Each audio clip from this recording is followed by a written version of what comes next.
Andrew Crozier, and I'd like to talk to you about my work at the ASI over the last 6 weeks on building data science apps on top of Sherlock. So, as we've seen from many of the talks in the earlier session, data science has a fantastic promise to add real business value to your company.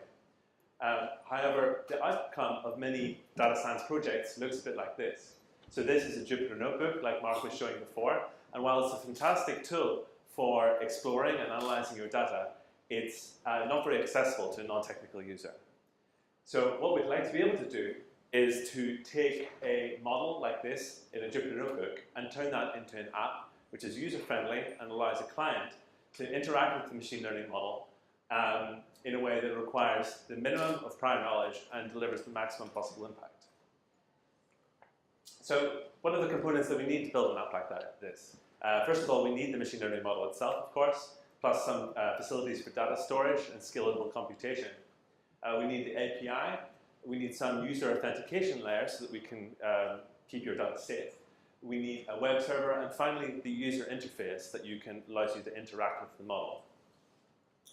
Fortunately, many of these components are already implemented in SherlockML.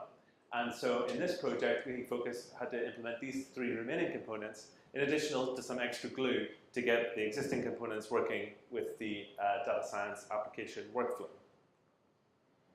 So that was the general approach. Now onto a firm application. So the ASI works with a lot of companies that want to understand their customers.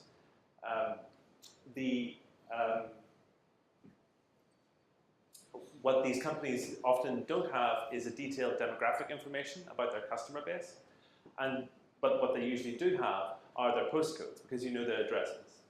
And so the ASI consultancy has built a model that uses the UK census information from 2011 and other open data sets available online to build a demographic profile of a customer set based on their postcodes alone.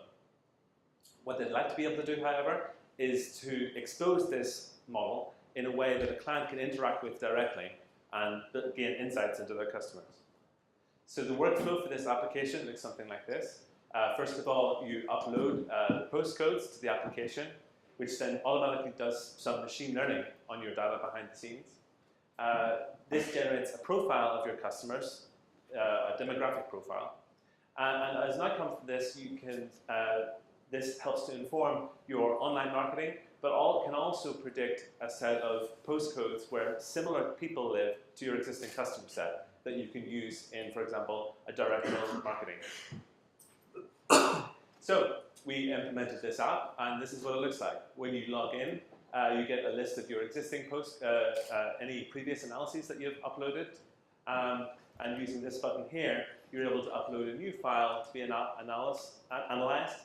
This happens behind the scenes, and when it's ready, you can click through to this Insights page. At the top of the screen, you get a brief summary of the file that you uploaded for analysis, and scrolling down, we see a demographic profile of the customer base that you've uploaded. Here, you see the top 5 metrics that were identified from the census as being the most important features that differentiate your customers from the UK population. Here, for example, we see that university degree was the most important. So these customers tend to live in areas where there are more people with degrees. Scrolling further down the page, we get this map, which allows you to visualize how each of these important metrics are distributed over the UK. Again, for a university degree, we can see that there are more people with degrees in urban centres like London. You can also view the overall prediction, combining all of the metrics together, of where the most similar people are to your existing customers that you want to target. You can interact with this map as well. So hovering here over Vauxhall, we can see that it ranks quite highly in this spectrum of the UK along the top in terms of similarities to the existing customers. Finally, at the bottom of the page, we have a button for download of a set of postcodes which are the most similar to your existing customers across the whole of the UK that you can use to target in your advertising campaign.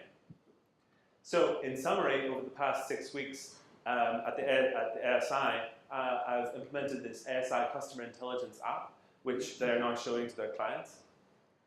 as a result of this project, it's also now much easier for a data scientist using SherlockML to implement their own data science applications. Thank you.